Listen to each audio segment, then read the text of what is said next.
Hello everyone and welcome to another Top 5 Records video. And today I'm going to be talking about the king of pop, Michael Jackson. And I'm asking the question, what are his 5 best albums? Well, today I'm going to give you my version of an answer. And without further ado, I'm going to kick this one straight off with the number 5 position. The 1991 album, Dangerous. Now, why Dangerous on the 5th spot? I think Dangerous is a very interesting album. Though you can notice that Michael Jackson is struggling from parring or not working together with his frequent collaborator, Quincy Jones. He is searching for a new sound, and I'm not sure if he is searching for a new sound to define who he is or to define his reputation, because that name, King of Pop, that does stick. And he is entering the 90s here, a new decade, and the element of dance seems to be very, very important here. The element of dance seems to be even more important than narrative, and I'm not sure if that is um, because of the focus Michael Jackson brings to it, or I'm not sure if that is an artistic choice or if that is a commercial choice. Nevertheless, even if it's a commercial choice, you can definitely hear that on this album, Michael Jackson has trained and skilled himself to get everything out of that dance element. I was really taken aback by the way he starts to, um, in phrasing, in adding elements in the voice. It's something that's often parodied, like by South Park, the come on now, the hee hee hee. I'm not, my voice is not good today. Um, um, but they're listening to a good version CD. You notice the power and the drive and the punch he adds there, and how he is constantly making you tap your feet and get you to dance. There are so many powerful moments in even not the most famous songs. There are songs like In the Closet, which I really couldn't be bothered to listen to. Well, I did, of course. Um, but there are moments that are just mesmerizing, gorgeous evergreens. Just talking about Black or White, the way Michael Jackson produces his own sound, his own danceable 90s identity. He actually, what you hear here is he is shaping a very important part of the 90s pop culture. And Black or White is just one of those most incredible, skillfully produced, written, and sung. I mean, his vocal skills are just mesmerizingly good here. At number 5, Dangerous. At number 4, another 90s album, and this is actually quite unique for this channel because very often I cannot talk about the impact an album had on society, because I can listen to the music, I can tell you what I think, how I feel, I can read into it, but I cannot from personal experience tell about the impact. Well, we're in the 90s, though this record is called, of course, History.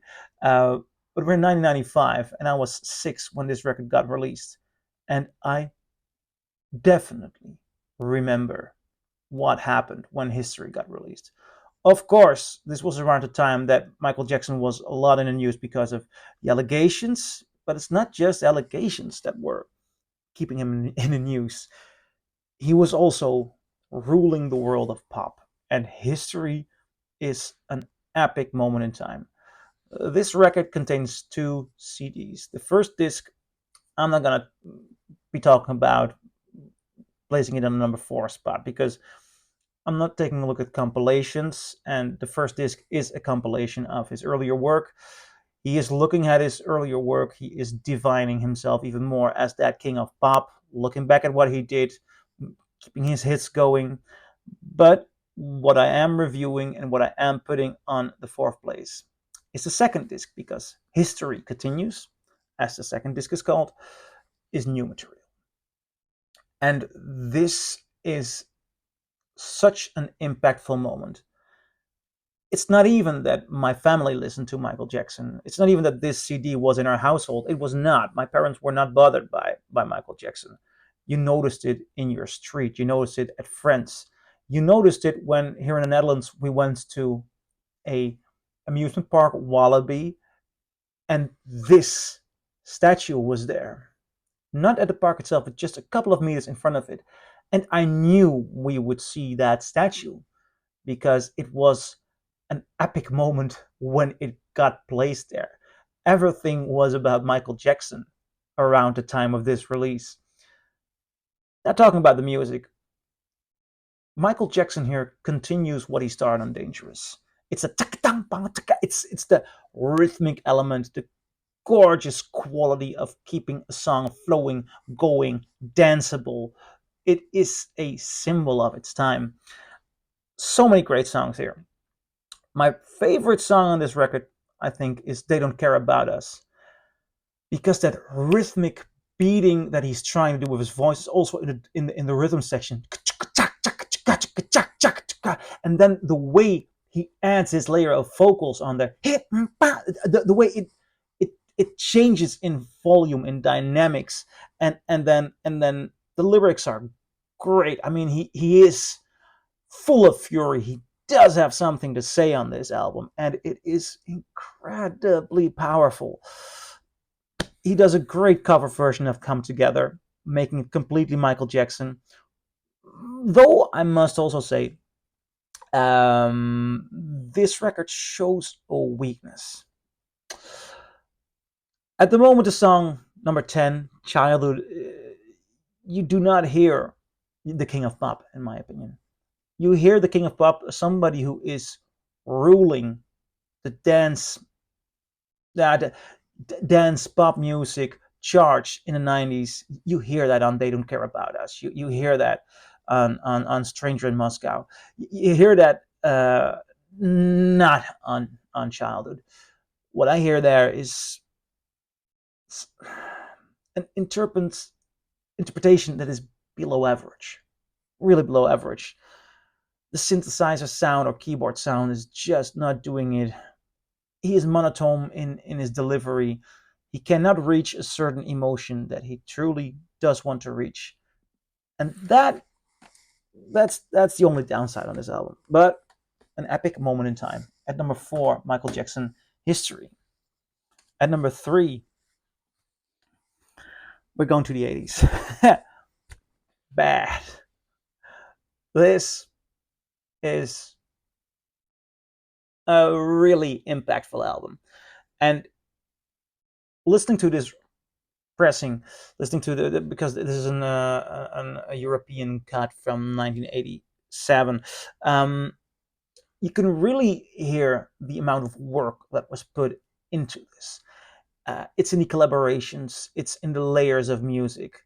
Quincy Jones and Michael Jackson were really, really working on one hell of an album. Opening with the title track Bad, which is just this great, impactful, powerful single. There's more. There are, again, these are 80s defining songs. Man in the Mirror is so good. I Just Can't Stop Loving You. One of those rare good Michael Jackson ballads. Smooth Criminal as the end track on this album. Damn, this is a powerhouse. Working with Run DMC here, Michael Jackson owning pop music. At number 3, Bad. At number 2, Off the Wall. Now, I'll switch Off the Wall around. Quite the difference from Bad or from what he was doing in the 90s. This album, it does take Michael Jackson from the Motown singer, from the Jackson 5 singer. He is getting into more danceable territory. Although Motown is of course very danceable, but a different way of danceable territory. He is moving towards a more mainstream sound. He's moving towards a more layered sound. The music becomes a lot more intelligent on this one, and it has some great songs. Like it opens with "Don't Stop Till You Get Enough," and just the way the 70s flow, the 70s freedom of that song, the way it rolls, the freedom in Michael Jackson's voice. Um, you can definitely say that his voice sounds less restrained here than on later albums, because he was doing so much with his voice, and I admire that. But this is less restrained. It's a lot sweeter, smoother, subtle. It feels a little bit closer to the heart, really, with songs like "Off the Wall." Um, ah, really good. Also, this is a first US pressing. It sounds gorgeous. It's this full, warm 70s sound. And really, when I think of Michael Jackson, I think of him as the king of pop of the 80s, 90s. He was in a very, very iconic funky sound here, already being at the core of decade defining music. At number two, Off the Wall. Now everybody knows what's going to be a number one. This is a very easy one. Thriller, of course. Thriller. Legendary Thriller. One of the best sold albums of all time.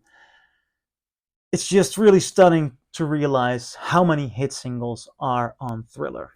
Wanna Be Starting Something, Baby Be Mine, The Girl Is Mine, with Paul McCartney, of course, Thriller, Beat It, and Billie Jean.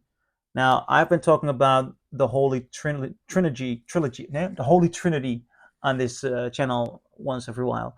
The Holy Trinity is when three really great songs are put on an album one after another. Not a compilation, not a greatest hits album, just a regular album in which you're like, damn, that's really rare. Three songs, you get two songs, two really good songs, one after another. But the Holy Trinity, it's rare.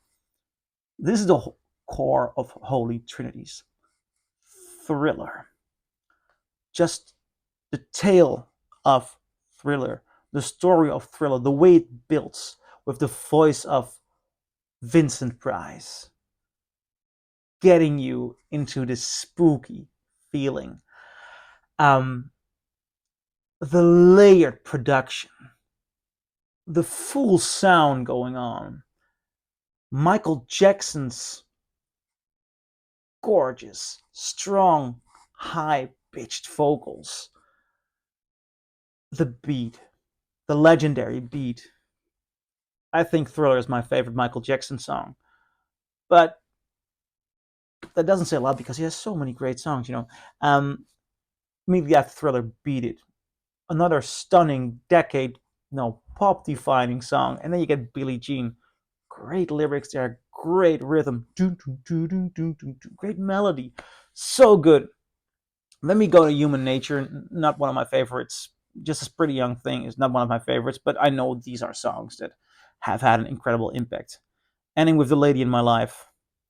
I mean, this is quite something. At number one, Michael Jackson, Thriller.